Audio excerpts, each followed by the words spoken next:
Green shirt, you must have been using it.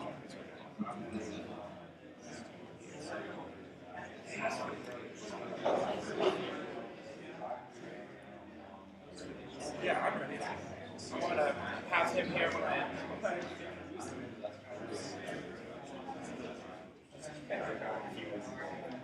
Yeah. Yeah. Dustin, we're gonna share the microphone.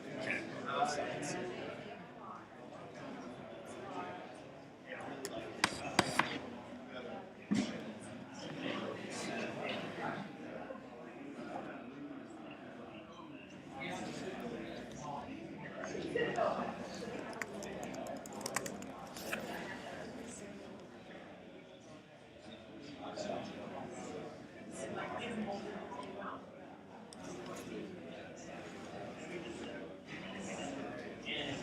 All right, everyone.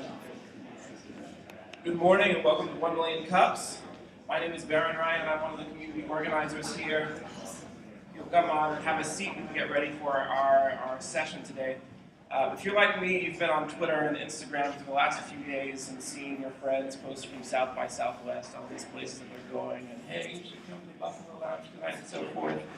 And you might have flirted with unfollowing them for a little bit because you just still want to see all the cool stuff that they get to do that we don't get to do. But this morning, we get to be the envy of them because we get to hear about NODA and Inspire By here at 1 Million Cups, and they don't. So if you haven't been here before, the 1 Million Cups is about 3 goals in particular. One is we want to engage local entrepreneurs here in Tulsa.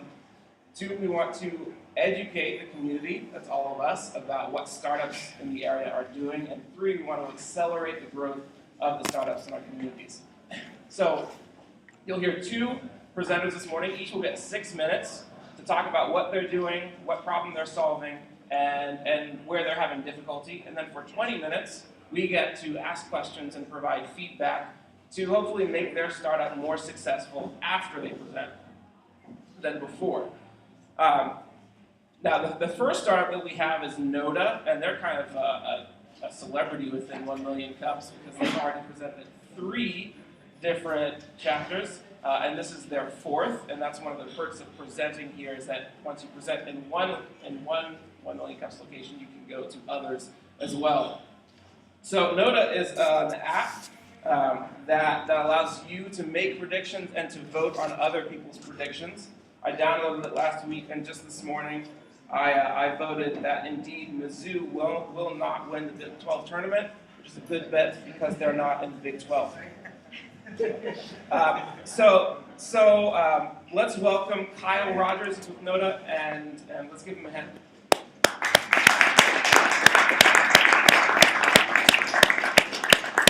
Thank you very much. You definitely start off with a win with that Mizzou vote. So, as he said, I'm Kyle Rogers. I'm the co-founder of NODA. We're based in Kansas City, so as you mentioned, we've done a couple of these 1 Million Cups before, started in Kansas City, done Lawrence, Kansas, Columbia, Missouri, now Tulsa. We're going to do St. Louis at some point in the future. It's been pretty cool to go around and talk to different people in the different communities and people all interested in entrepreneurship and many of them interested in technology and kind of get their sense for what we're doing a little bit. So he gave you a great overview. NODA is a prediction system that allows you to make a prediction about absolutely anything. We see everything from who's going to win the Super Bowl to when is Justin Bieber going to get his next DUI to when is a friend going to propose to his girlfriend that he's been dating for a long time. Throughout this, we'll kind of flash and show you some of the different sorts of predictions that we see.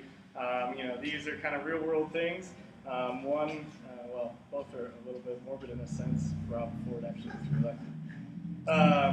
But I'll take you back a little bit and talk to you about the origin story. So you talked about Mizzou, which is kind of funny. I grew up a KU basketball fan. I know there's probably not a ton of KU fans necessarily down here, at least one. But maybe Danny Manning resonates a little bit with people here in Tulsa. So in '99, they had a great incoming class of freshmen, Carlson, Goodman, Heinrich. And they dominated their first opponent in that exhibition game that they played to start the year. And so I turned to my mom and I said, Mom, when these guys are seniors, KU's going to win the national championship. So much experience, so much talent, no one's going to be able to beat them. So you fast forward to 2003, and KU's playing Syracuse for the national title. And so I go back to my mom, and I'm like, hey, do you remember when I made that prediction 4 years ago that KU was going to win it all this year? She looks at me with this blank stare on her face like I'm absolutely insane.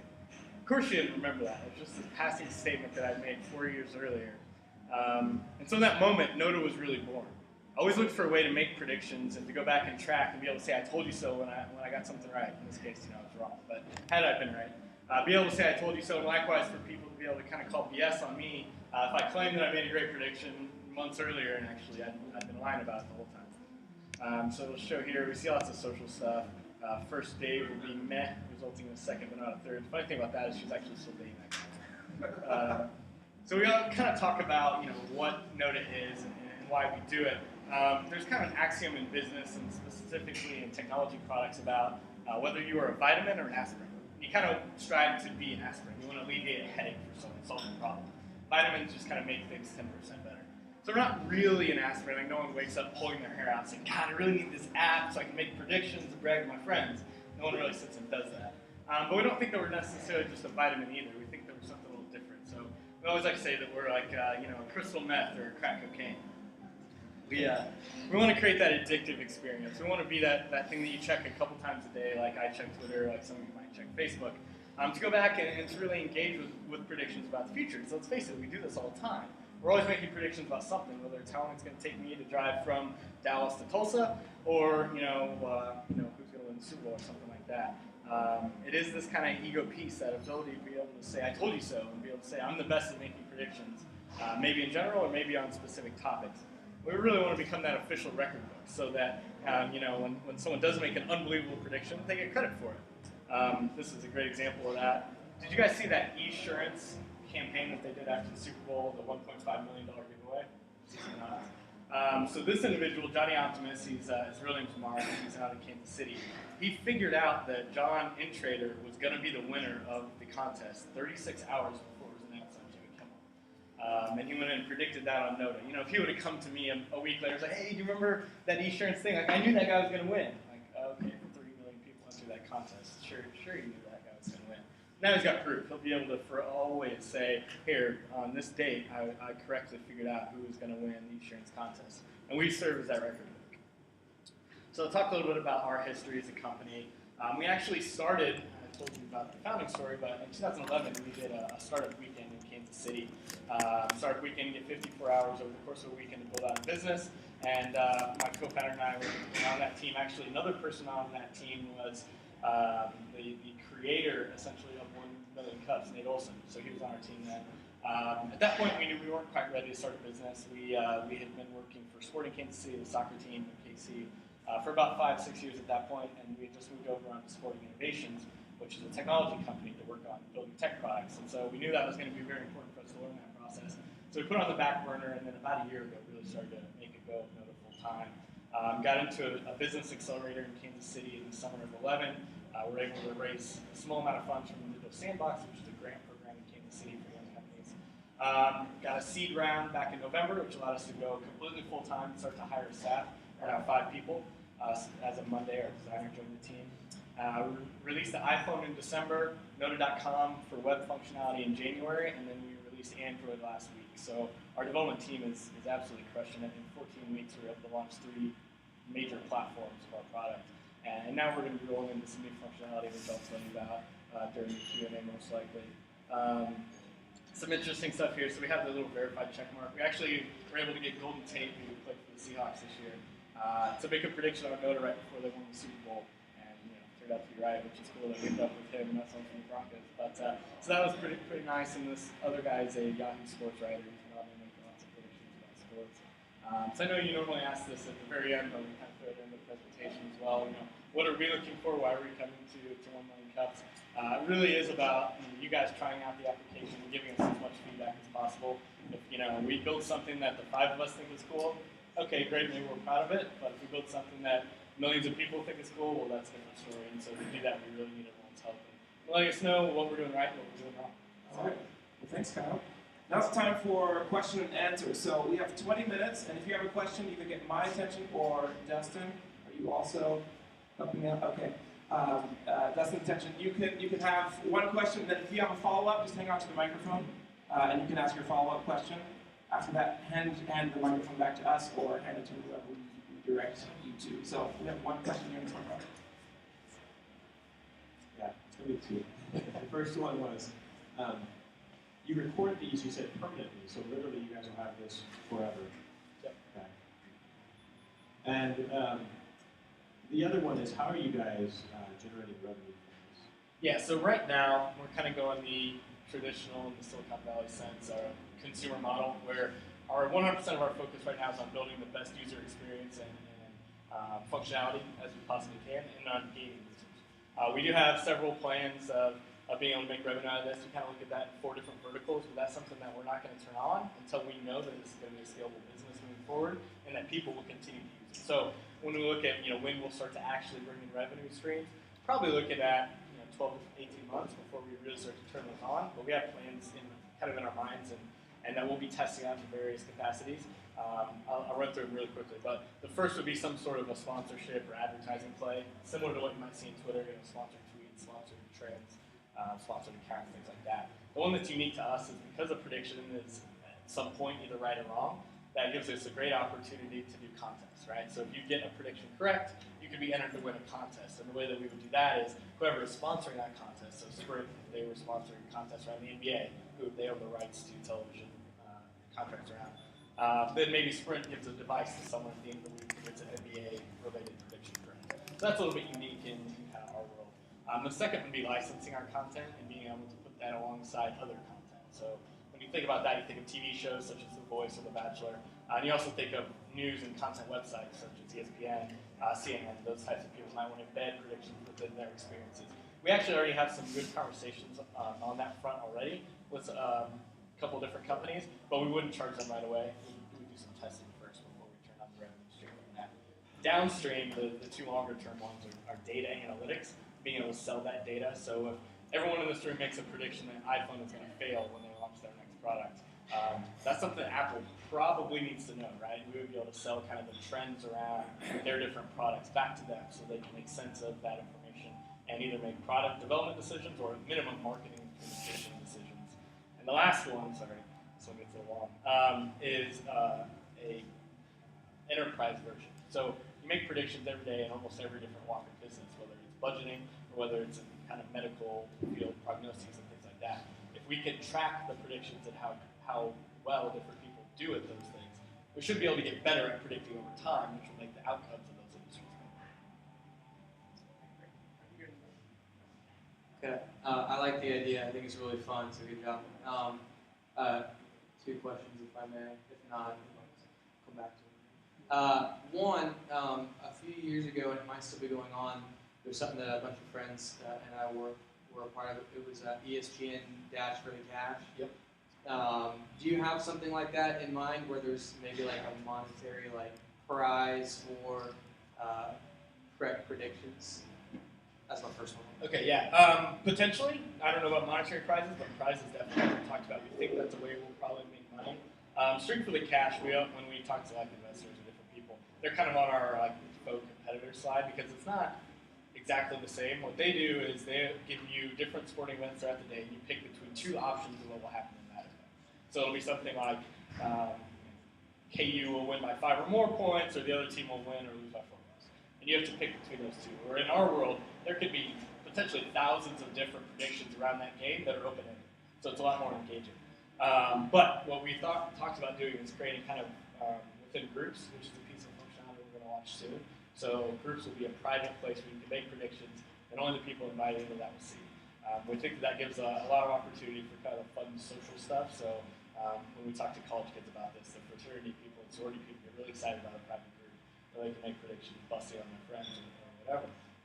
Within that environment, we could create a group that is, day one March Madness, and all these different predictions, not just on outcomes of games, but other kind of prop bets sort of things. And then, if you did the best in that, then potentially could win a prize, whether it's cash or devices or some other sort of thing. And then the other one was, forgive me if you already said this, is this linked with, can you search for your Facebook friends, your Twitter friends, so that you know what your friends are all predicting? And then part of that, again, are you going to be able to either hashtag or tag your friends in predictions? Yeah, so the answer to both of those things is not yet, but soon. So right now you can't use those social networks to tie into social circles within Dota, but that is definitely something that we're going to put in. We think that's massively important for us and for the people using it. Hashtags sort of work now. They're not completely as functional as they are on Twitter, but you can use them, and we do use them to organize different things around certain types of content. And so you can't do searching right now, so you can kind of find things in that. But we'll definitely go down that road. That was one of my questions on social media integration. Otherwise, other than social media, how are you going out to grab the user base? Yeah, so things like this where we just kind of tell the story is definitely a piece of that. So far, kind of PR and word of mouth has been our best. Even though we don't have the social media things tied in all that well yet, people are telling their friends, and we're getting about a 1% daily growth rate in terms of 1% of whatever our user base is signing up newly each day, even if we don't really do anything. So being in something like this, we'll see it in a little bit higher spike than normal.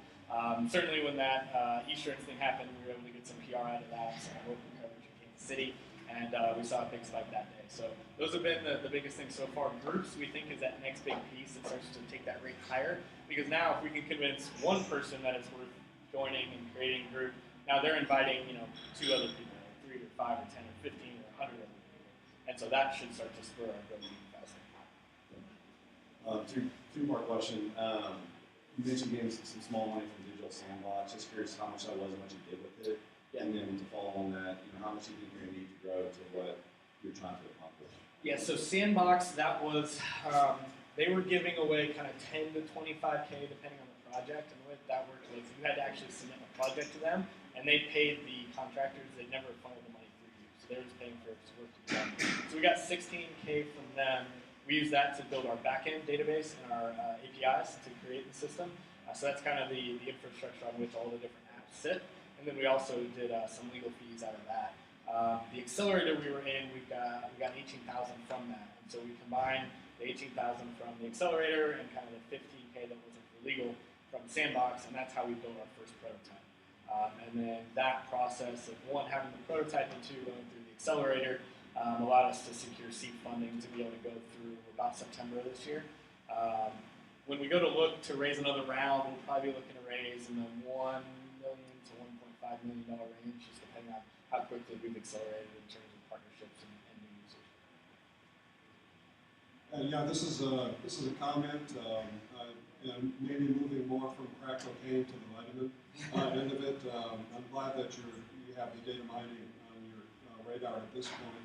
I work out of the strategic foresight arena, and we don't deal with predictions, but we do deal with probabilities. Yep. And even more so than something like the example of Apple and the iPhone. Just to sort of reveal assumptions in terms of a wide group of persons is extremely helpful in what can shape the future. And so to be able to market that to strategic foresight organizations and groups, which would be a different kind of clientele than Apple, this would be extremely helpful. They do it all the time anyways, and so to have something already on board like this would be great. I think it would be a great group for you to tap into. Yeah, thank you. That's a great suggestion. Definitely something that we've thought about a lot. And when we look at right now, I think people like you are probably using Twitter and different conversation metrics that are out there. We love that we kind of draw a line in the sand, and you're not just saying iPhone, you're saying whether you think iPhone will do well or not do well. And I think that's even more signal than noise. Have you looked at IARPA as a potential funding source? They look at your project on predicting events. I'm actually not familiar with that. I'll have to talk to you about it and kind of learn some more. What was the question? Whether we looked at IARPA as a potential funding source.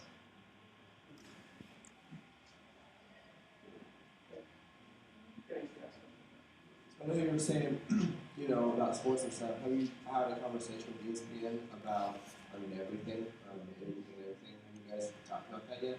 We certainly talked about it. To be really, really frank, ESPN is kind of the one digital group out there that a little bit scared us about in terms of when we would approach them. With this sort of thing, it's certainly kind of a speed to market sort of proposition. We are working on some patents around protecting some of the way that we do these things, but if you do that too early, it's kind of a risk. So we haven't had any conversations with ESPN kind of corporate. We have talked to a couple of ESPN reporters about using the tool in their world, and frankly, so we talked about the verified checkmark. I think almost 1% of our user base is a journalist of in some capacity, which is pretty interesting. It shows a lot of people see the value in it from that perspective. So then kind of the other thing is, like whenever the World Cup came in 2010, I predicted like 4 months that Netherlands was going to be in the final, and I was right. Yep. Did anyone believe you? Well, I had Facebook posts. I was going to make sure to document. It was hard, right? You had to go back and screen cap it, and repost and all this. It was ridiculous. Now on Nota, you just go, "Yep, I was right." Share. Boom. Exactly. So I want to know: is there like recognition for somebody? Like if I right now predict the final in 2018, is there a recognition for that, like nationally or within the organization? Yeah, certainly. So certainly there's that kind of feedback loop of, yeah, you were right, and we have different things. So we've got kind of a point system. We're going to revamp it and make it even better for longer shot things and things that happen way in the future. So that it gives you even more kind of rewards. And then we have a badge system as well. So I could probably develop some kind of World Cup champion badge or something. Anyone who gets that right, we'll kind of get that. And they'll always be able to have that, right? The other thing is, I talked about we got some media out of the Easterns thing. As we kind of become bigger and a bigger deal, like right now, right, you can't turn on TV without seeing tweets somewhere. No matter what the story is. And so we certainly, it's one reason we took a long time on our logos to make something iconic. So we'd love to end up being, on TV, and as soon as the World Cup ends, hopefully they go back and say, okay, the very first person to put on Nota that they would win the World Cup is this person. That was actually 7 years ago. And their reasoning was the U20 team had just won and blah, blah. So, absolutely. And I have a question right here. Could you talk about the name and Yeah. how you come up with it? Yeah, well, we can't spell very well, which is people say Nota, so that's N-O-T-A. No, it's not N-O-T-A. The reason that we came up with it this way is it's a play off of knowledge and then Yoda. So we were sitting around one day, and we had a different name for a while. We didn't really love it, and so we're like, we need something short. Twitter world, fewer characters are better, and something we can kind of own. There's not a bunch of branding around already, and so we liked playing off of knowledge in some capacity. Makes sense. And so we were just throwing on different endings to knowledge, K-N-O. And my co-founder, my brother and I were all drinking a beer. He just goes, "What about Noda? Like knowledge and Yoda?" Like, first I kind of rolled my eyes, and I was like, I kind of like that, actually. We did a quick Google search, and Noda.com wasn't being used, and it was for sale, but not for that much money by someone who owned it. Like, all right, it's got less than 1 million results on Google, which is not very many in the Google world. So we're like, yeah, we'll give it a shot, but now we have to constantly spell, so we have to get used to that. Is there any way to tell, if someone had made a prediction before me, and I make the same prediction, is there any way to tell that, hey, somebody's already made that prediction, so you can't claim it to be first? Is that automatically cross-reference? Not currently. So certainly at some point we could probably start to do some matching stuff, but we actually, over time, especially getting back to kind of the statistical piece of it, almost prefer not to discourage that, because a big piece of the data and the interesting part of it is not just the prediction itself, but then the way other people respond to that. So I use KU basketball a lot, but Joel Embiid, the center, right? When he came in this year, someone made a prediction that he would go #1 overall in this upcoming NBA draft.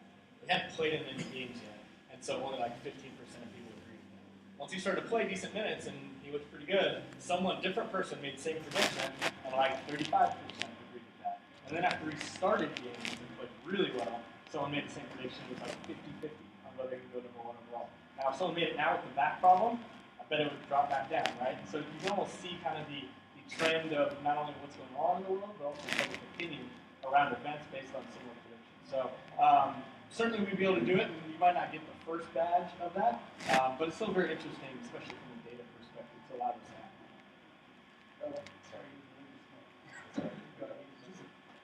As a follow-up to that, is there any plans for the way that I can endorse somebody else's prediction, other than saying the same thing twice? Yeah, so right now you can vote and agree on it and disagree, and so that kind of creates that market.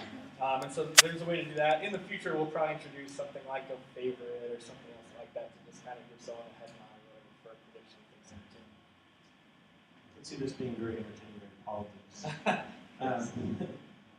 I was wondering, is there something that will scroll on your the web page that gives the best people that have been giving predictions, or the most recent predictions that are highly rated on those? Yeah, not yet. So that's another piece that we will kind of do here in the near future. Basically, for the last 6 weeks to 8 weeks, we've been essentially cloning what we built for iPhone onto Android and web. And so that's been the predominant kind of work that we've been doing on the tech side. Now we start to roll into new features of filtering and what's hot, what's most interesting. It's certainly at the top of that list. I have a question in the back. What's next for you guys? Are you looking to raise capital? Where are you as far as that goes? Sort of give us an update of what the next, 3 to 6 months. Sure. So as I talked about, groups is really that very next. Working on that. In fact, they started this week. We were actually just down South by Southwest, as you were talking about. So driving back through, kind of stopped here for this. So working on that functionality, and then some of the other things that various pieces, what we just talked about, will be rolling out. In terms of fundraising, like I said, we're good. We have funds through about September, October, but at the same time, we don't want to give ourselves a week to get it done. So we'll probably go out in the summer timeframe and start to actively look to raise those funds. For us, priority would probably be to keep it from the Midwest, if at all possible, and specifically Kansas City if we could. Our first source of funding was a local angel investor, and we really want to stay a Kansas City company, if at all possible. And I know a lot of the kind of VCs out there, as soon as they put money into you, they say, all right, come out to San Francisco. If you do that to us, it's kind of funny with the way that cost of living and cost of salaries and equipment and other things like that are in Kansas City. You cut my runway down from 18 months to 9 months with the same amount of money, depending on how much you raise. So we'd love to stay in town, but we certainly will kind of do our due diligence on with the East Coast and West Coast investors. So probably, to answer the question, summer timeframe will start that process. So a couple more months. And how much have you raised so far and all that? Yeah, so we raised kind of in the mid 6 figures the first time around. That individual actually has an option to put in some subsequent funds. So should things be going well and they're feeling good about the team and everything that we've done, we might actually end up delaying that fundraising for a while because we'll have the additional income. I had a quick question and a statement. Some of you guys might want to buy lottery tickets, but I'd like to make a public prediction that I'm going to win the Mega Millions this Friday, so don't worry about it. It's not on notice in that tickets. so make sure you log it in. Okay, yes. So, no, but this is your 4th presentation at 1 Million Cups. What kind of feedback, tell us about your experience with some of the other ones. How has that helped accelerate you guys as your company? If you can kind of share a little bit about that. Yes, certainly. So every time we've done it, we've seen a minimum, a bump in like user signups and traffic. And then we've also gotten really great feedback in the questions. Even if we've already thought about it, the number of times we hear that question starts to tell us how interested people are in either that piece of functionality or in that future business decision. And so it's really important to hear that feedback from people. So this is an awesome, instance of people who haven't heard the concept before, predominantly, to be able to kind of off the top of your heads ask us something, which is invaluable. And then almost every time there's been at least 1 or 2 different people, relationships, partner opportunities come up and talk with us after, which is obviously huge. We're just getting started. Any sort of road we can go down that might lead to something that helps us out, whether it's on the money or on the hiring or on our functionality or partnership with a big media company, those things are massive for us. We're a small team just getting started. So it's been great. It's funny. Certainly the number of people has been different in every place, and the setting has been sort of different. It's all been pretty awesome. But the questions have all been top-notch everywhere we've gone, and support has been really cool. So in that perspective, it's pretty similar, but it's been fun. So. That's awesome. Kyle, just the community question here. How can we help you besides downloading Noda and getting on there and starting to... Yeah, I mean, that's number one. That's the biggest thing for us. Give it a shot. And I guess more importantly than trying it is telling us what you think about it. So if you love it, tell us that you love it and why. If you don't love it, seriously, tell us. And we have to tell people that all the time. We need bad feedback too. Like if you don't like it, we want to know why you don't like it. And if we could do anything that would make you like it. And if you wouldn't, if no way you would ever do this, that's fine too. But please tell us that, because then we start to, in a sense, segment our user base. Right? These people never want to use it ever, ever, ever. These people, if we made this decision, maybe they would. These people love it. They're addicted. It's like crack cocaine. So. Awesome. Thank you. You guys give me a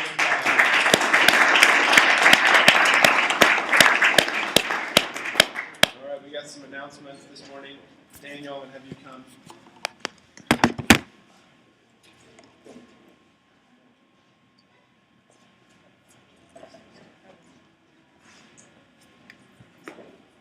Hi everybody, I'm Daniel Holloman. I'm from the Riata Center for Entrepreneurship at OSU Tulsa. I'm here to talk to you about the Inspire Conference that's coming up on April 8th. We're going to have David Wilk, Lauren Bush-Lauren, Jason Gennatti, Sue Maloney talking about funding, Jacqueline Cornaby talking about women in entrepreneurship, Paige Cahill, social media, Howard Holler, entrepreneurship, Tom Westbrook, creativity, Pat Henriquez, Brune Berenger's talking about his book, 100 Days, Scott Phillips talking about technology, Vicki Berry panel talking about art, and Lane Norton talking about fitness entrepreneurship. This event is coming up April 8th, and if you mention 1 Million Cups, you can save $50 off of your ticket price. So if you come talk to me after the meeting, I can give you more information about that. I've got handouts at the back table back there, and come talk to me, I'll give you my card. Anybody else think you should be on radio? Awesome. Thank you. We could do announcements every week. Okay, we've got an event. I don't have the details in front of me. Tomorrow night? Is that your concept fun thing? It's tonight. It's tonight. Okay. At what time? 6 o'clock? 6 o'clock. Applications are closed, but we're going to network with some other entrepreneurs who are trying to raise small amounts of money to help develop their ideas. We're giving out $6 grand for $1,000 tonight. So if you can apply sometime in network. So you can pitch, and you can come hear the ideas and see. Yeah, it's cool. At the Forge. At the Forge, yeah, they're giving out cash. Something I'm excited about at the University of Tulsa. We got some flyers in the back. We got Dr. Paul Polak. He's coming. He wrote The Business Solution to Poverty, and he's going to come. It's on April 16th. It's a free event, 7 o'clock. We'll post it on the social networks, but he's basically developed companies that have over $3 trillion in revenue across third world markets. So it's pretty interesting. Maybe expose you guys to a little bit of the social entrepreneurship side of things. A couple other things to mention. We had Nate Olson in town last week. He's the founder of 1 Million Cups. He gave out a few last-minute arbitrary awards that you guys should know about. He said Tulsa is one of the best-dressed 1 Million Cups cities in the nation. Yeah, no, that's true. Okay, I didn't say that. that was good. He actually felt bad. He's wearing a hoodie. Felt bad about that. He also said that we have some of the funniest jokes here, and we'll give that award to Brad in the back. I'm just kidding. Our jokes are usually not that good. All right. All right, I'm excited to introduce you to a couple entrepreneurship students, business students from the University of Tulsa this morning. They have a project called Inspire Vive. Their little tagline is motivating people to discover the pleasure of helping others, which is an interesting thought. They just got back from South by Southwest, and they were first runners-up. Is that right? First runners-up at the pitch competition. So give it up for Ave with Inspire Vive.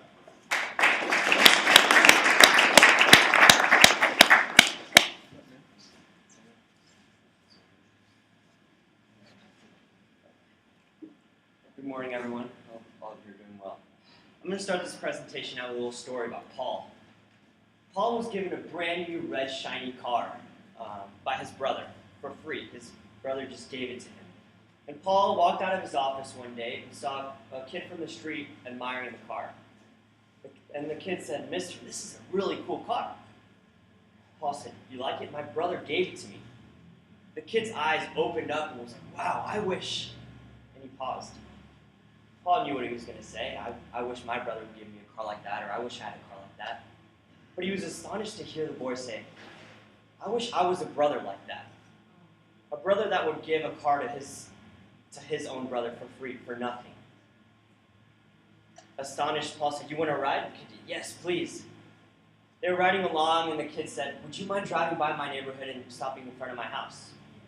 Again, Paul thought, well, he probably wants to show his neighbors and his friends that he's riding a really nice car, right? And wants to show off. They park in front of the car, and the kid says, "I'll be right back."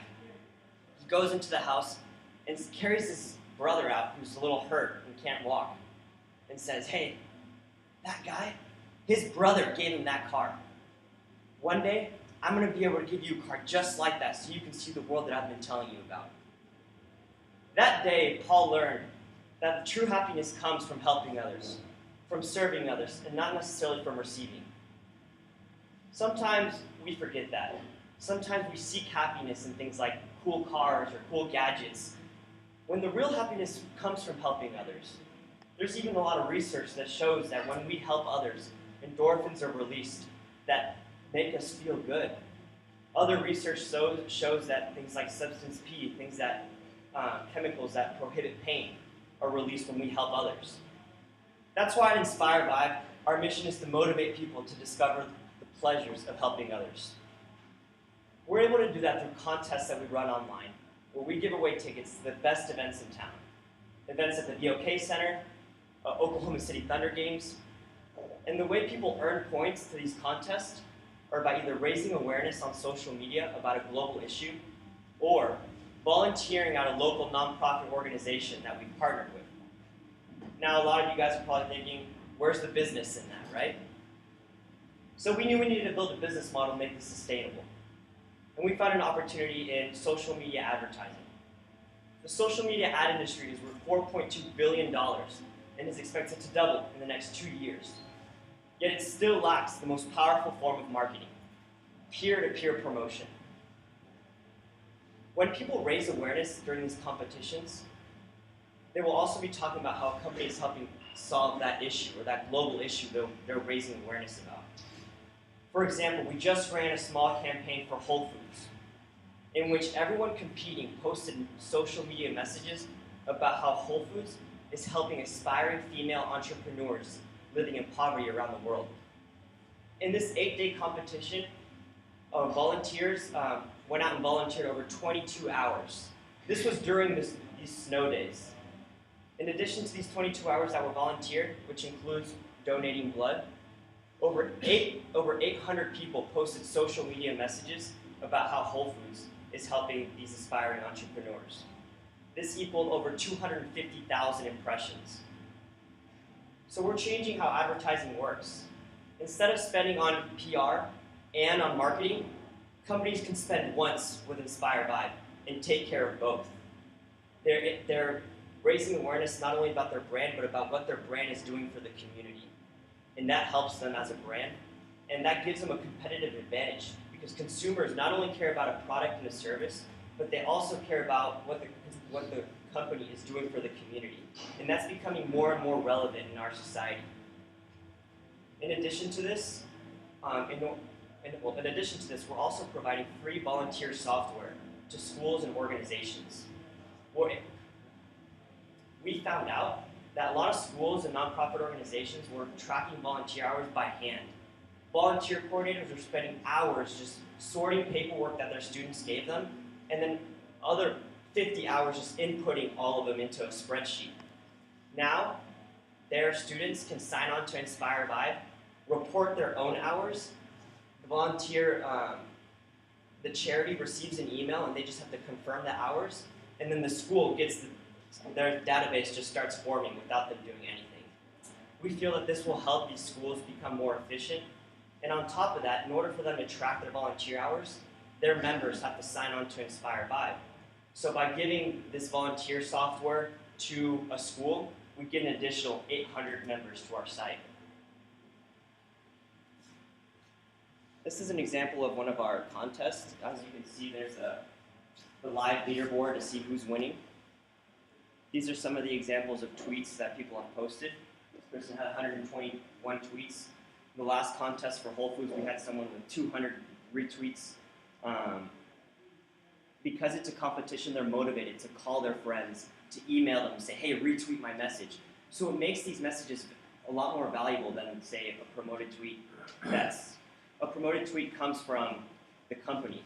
These tweets come directly from your friends. And we feel that peer-to-peer promotion is powerful. All right, Abe, I'm going to have to stop you there.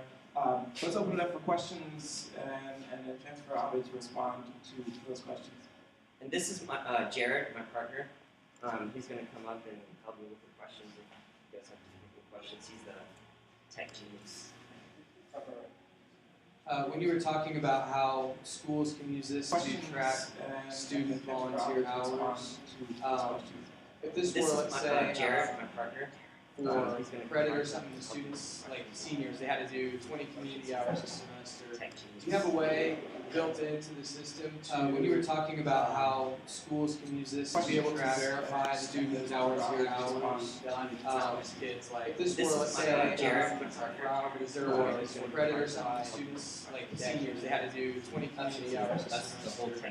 Do you have a way built into the system when you were talking about how schools can use this to be able to verify student hours here hours done kids, like if this were, let's say, is there a way for credit or something, students, like seniors, they had to do 20 community hours a semester.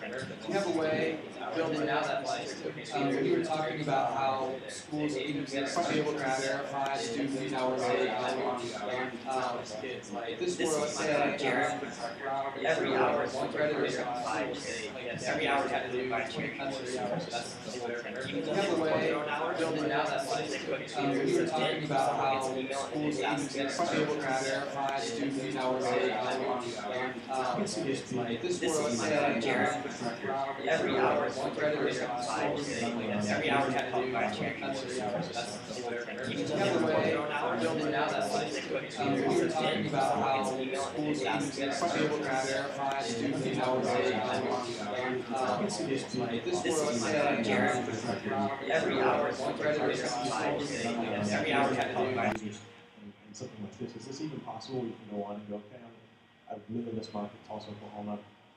Put in my information and then get a list of different nonprofits that we can connect with. Is that something you guys have? Yeah. Functionality that we can do? Right now, we have a group of charities that we partner with that we give points for. Because we're new, we want to make it worth it for them to be a part of Inspire Vibe. So we have 100 different charities. They might get some volunteers, they might not. So right now we have a select few, but we do hope to get enough members to where we start adding charities and having, like you said, a good database. What we've noticed is there is websites out there where you can find Tulsa cherries, but it's just these huge lists that you don't even know what to do with them. Like, you don't know, you have to click each one of them to see what each one offers, and it's just kind of hard. So we have a select few that we've chosen, and that's how we've done it so far. But we do want to do it with churches and with anybody that wants to volunteer. Yes, sir. A question with maybe a follow-up. Who's the demographic that you're appealing to for this? Right, we're targeting the youth as users. So between 13 and 22, around there. One, because a lot of those people don't have jobs yet, so they're willing to compete in order to get these tickets. A lot of older people just, I'll buy the ticket, you know? And two, we want to start educating these kids to really discover these pleasures of helping others from a young age. And these people, this age group tends to be more active on social media. And at the end of the day, that's what allows us to sustain this company, to provide companies with viral peer-to-peer promotion and great branding. My follow-up question is maybe just a challenge to that last statement, that there's some other global research indicating that the youngest are not as active anymore. Okay. And so I was just curious as to how you're dealing with the changing demographic in terms of their perhaps inactivity in terms of Facebook and tweeting at this time, and right. Some other kind of options. No, you're absolutely right, actually. We have found some research that moms are actually 50% more likely than any other person to be on Facebook. And when we went to Whole Foods, they knew that, and we knew that, and that was one reason they agreed to run the campaign, because moms are also on Facebook a lot. So even though kids are tweeting, moms are receiving these messages, and we would like to expand that demographic. But yes, thank you for that advice. Okay, I have a question actually. Could you discuss your plans to scale and some of the markers that you have in the next 6 months, a year, and so forth? Absolutely. Right now, we're working to find companies in the Tulsa area. But in order to scale, what we would do is purchase tickets to, say, events in Austin and start running campaigns in Austin, maybe promote it a little bit on the radio. We plan on starting out by giving this software to charities and schools there, start getting some members, and then start running campaigns in that city. So we see it being very scalable as we move from city to city. That's how we plan to scale, city to city. Austin, Houston, Dallas, and just go start providing awards and finding companies at each city. And hopefully some of these companies, like Whole Foods, have branches in all of these cities, so we already have those connections. That kind of leads to my question. I guess I'm a little confused because you keep referencing the partner charities and the nonprofits that you want to partner with. And on the other side, you're trying to get in with large corporations that have a lot of brand awareness that can engage more users. I'm just trying to see how those two things connect. Is there some requisite that the company you're partnering with, say Whole Foods, has a tie in social choice with one of your partner charities? Like how do those two things connect, or do you view them as two completely separate pieces? So we seek to promote brands that are doing something socially good for the community. In order to keep our brand integrity, we don't just want to run campaigns for any company. We want to run campaigns for companies that are doing good. So if they have an organization like the Whole Planet Foundation, like Whole Foods does, that makes for a perfect message. Just say that, hey, they're actively helping the community. However, we know that there's a lot of companies that maybe don't have an organization, a nonprofit organization set, but if they are seeking to help the community in some way, we find ways to promote that. Whole Foods just happen to be perfect in that sense, but there's smaller companies that want to help the community maybe through like exposure. They presented here. They want to help diversify the workforce. And we were talking with them of how we could promote them and say, hey, look, the messages can be about how you're wanting to create diversity in these markets and help unemployed get a job. We find what they're doing to help the community, whether it's through their nonprofit organization or something that's a little bit on a smaller scale, and we promote that. So how's that tie into the charities that you're partners with? That's what I'm trying to figure out, because you're trying to generate volunteer hours. It sounds like all nonprofits are all raising money. Well, that's valuable to them too. The volunteer hours is valuable. Yeah, I mean, there is a connection often. I mean, even if for these contests, you don't have to volunteer at a specific charity. You can volunteer at any charity. So these companies just want to motivate volunteers in general.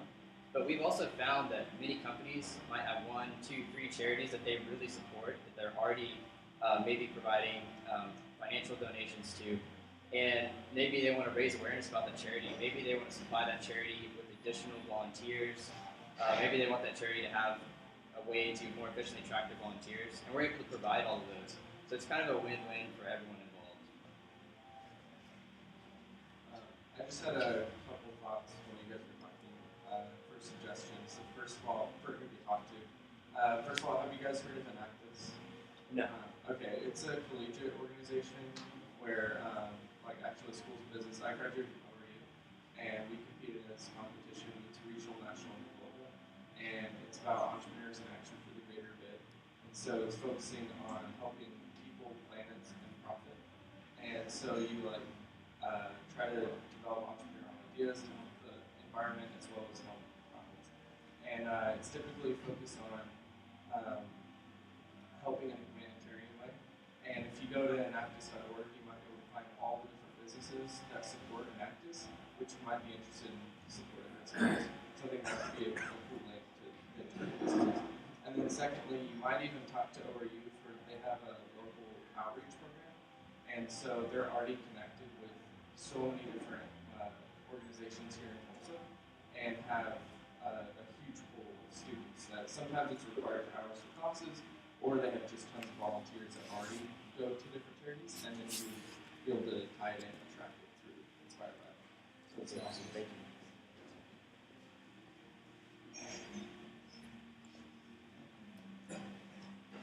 You had mentioned before that you are kind of focusing on is it 14 or something like that, or 21 or 22? Yes. For now. Okay, and then I was just wondering about that. Like, how are you guys planning to address the question of, let's say, me as Whole Foods, you get me to do this, talking about the scalability and making money off of this and stuff like that. Typically, business owners will want to, I guess, be influencers on the people that are actually making the decisions that have the money in their pockets. If you come to tell me like all your users are 14 to 22, I don't know that I'm not that interested because most of them don't have the money. Are you guys looking at addressing that in some way? Well, first, those are our users. The people receiving these messages are not just 14 to 20. I have a lot of my aunts, my uncles, my parents, or my friends on Facebook, and they're not that age. That's one thing. Two, the youth actually do have a lot of power in purchasing, even in the grocery store. They're the ones that they tell their parents, this is what I want, and they do have a big influence on that. But in response to your question, it's mainly my first comment that those are our users right now, and while they do have a lot of purchasing power, they also have a lot of influential power over their parents. And in college, for example, most of our competitors have been from the University of Tulsa, as we've done these beta tests. And they're just now starting to build their brand-like alliances. Like, what grocery store am I going to start shopping at? And a lot of times that lasts for years. And that's what we tell Whole Foods. You want to get these kids early, right when they're about to start making these decisions of where am I going to do my shopping. Yeah, two-part question. One, which social networks do you currently connect to and kind of incentivize people to use? And then do you have any kind of metering or rate limiting? Because worst case scenario would be someone got really excited about the contest and then basically spammed all their friends with tweets constantly, and then they got like a negative impression of whatever the brand was based on. Yes, and we ran a lot of beta tests, and initially we said you can only tweet once a day. But even then, among our friends, we were noticing like it's a little much, so we only allow them to tweet once a week. Once a week, and then their friends can only tweet once a week as well. Same thing with Facebook. And the contest only lasts about 2 weeks. So that's how we're able to kind of control that, because we don't want it to be like spam. Smart. And also, we're only on Facebook and Twitter. Oh, sorry. I want to know how many contests. I have two questions. How many contests do you have going on like at one time? Is it one contest or like 3 or 4? Right now we have one, but we would like to have a lot more going on at the same time. So, and I assume that these companies pay you guys and you implement that. So yes. Basically, that's how you pay for the tickets. Is that right? Yes, we use a percentage of the package to purchase tickets, and we're able to reach enough impressions to where we can only use a percentage of that, and the rest goes to Have Inspire. you thought about partnering with Live Nation or BOK Center or like these promoters? I work at a radio station, so have all of these promoters that come and give us tickets, obviously, to push it out and have contests and whatnot. So have you thought about partnering with them and getting these tickets in bulk and saying, well, maybe we can, put you on the website or something, that could give them an incentive for you to have tickets, so you don't have to pay for that, and that's a little extra profit for you. We have tried, but we haven't gotten any responses. I've sent emails. It's hard for me to send in an email saying I'm a student. I guess that they've ignored me. Just so you know, right now we're in the stage that we just finished beta tests. Most of them have been in the University of Tulsa. The first campaign we ran for an actual company was for Whole Foods. But we are looking to create those relationships. And I have tried, and I'm still striving to make those relationships with Live Nation, with the OK Center. I've sent radio stations emails, Facebook messages. They haven't responded. So that's something we definitely want to do, and we think that's a great idea. One, congratulations for the idea. I think it's wonderful that there's a conduit for all of us to express. We appreciate good things going on, especially when you look at each local market. In order for you to scale, in order for you to be a profitable company, obviously you're going to have several contests going on at one time. What I'm trying to understand is who determines what contest qualifies, what charity is appropriate for a site. And then secondly, when you're using the points system, is volunteering for Kathy Taylor's campaign equal to volunteering for Habitat for Humanity? So I can't quite understand what filters are being implemented in order to make your site consistent with the motivation that I'm hearing. For example, you're a for-profit company on the backs of nonprofit activities. So I'm just all of those three things are swirling around in my head. Okay, so we give 1 point for every social media messages. We give 1 point, and then for a retweet as well. For an hour volunteerism, we give 10 points. And you can't just volunteer at any volunteer organization. You can only volunteer at the organizations that we've partnered with in town. So as you can see here, Emergency Infant Services, the Food Bank, Folds of Honor. If you donate blood, we also give you 10 points. So that's how we're able to give, obviously, more points for volunteering than for just posting on social media. What was your other question? Well, I think your answer to the question is you guys are judging whether or not. Yes. Yes, we choose what. Campaign is more valuable than infant services. Yes, sir. Well, we value all a volunteer hour at any of these locations the same. But we don't allow people to volunteer at their mom's house or to clean their room, obviously. We only allow them to help a charity, and hopefully a charity that they can build a relationship with. If they're 8 years old, maybe You're absolutely right. However, it's a little difficult to measure, to give points for that because we don't know how to measure. Mother may want to be bragging. Yeah. Okay. I hope that answered your question. It's a start. I mean, you're starting it out. Wanting to hear your thoughts. Right. And well, we're hoping we can get the people to these charities. And when we speak to them, we say, look, we're going to get them in the door. It's your responsibility to really give them a great experience so you can build these relationships with them. Not only for the good of your organization, but the good of this human being so they can really have something an organization to help and feel good about. All right, Ahmed, on your left. What metric are you using for the success of viral marketing campaigns? Just general impression? We can do impressions or engagements as well. And engagement is a retweet, a like, a share. We give those both options to the company. We say, hey, look, we guarantee you this amount of impressions for this campaign. Sometimes they prefer engagements.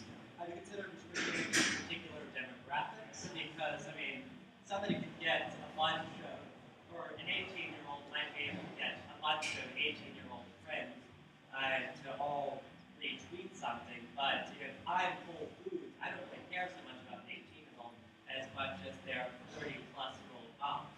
Yeah, we don't want to restrict our platform. We don't want to keep anyone off of it. But just by nature of which concert we're choosing, what event we're giving away, that kind of determines the demographic that's going to participate. My question is, what inspired your name? So Vibe is to bring life, or to bring kind of action. And we believe that one of the purposes in life is to help others. So we inspire life, that's working, inspired Vibe. All right, and guys, to finish up the session, what can we as a community do to help you get to the next level here? Yeah, so we're seeking connections to whether it be marketing firms, companies, radio stations, a way to get the word out. We're also looking for a graphic designer. We have a programmer, we have the business side, but we don't have a designer, and that's something we lack in. But yeah, mainly these connections with companies, with marketing firms, or with people like Live Nation radio stations. We want to get the word out, and we want to be able to grow it here in Tulsa so that we can start moving from city to city. Okay, well, let's give a hand for Abe.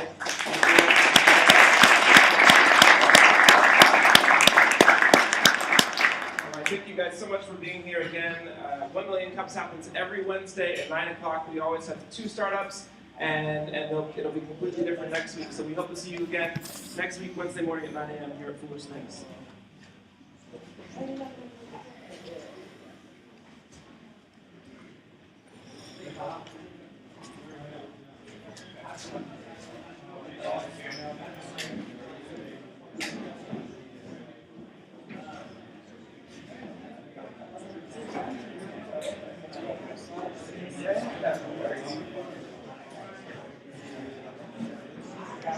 Yeah.